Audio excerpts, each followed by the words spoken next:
Welcome to Let Me Fix This. Enjoy the video.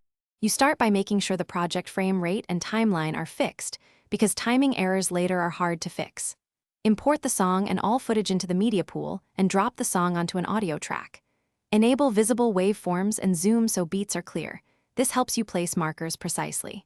Set timeline playback to 1/2 or 1/4 if needed to avoid stutter. Once done, scrub to a strong downbeat and get ready to mark it. You now quantify the rhythm.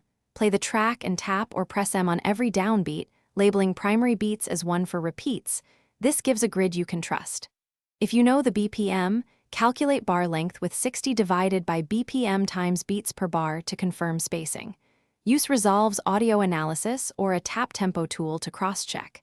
Make sure snapping is on so clips will stick to markers.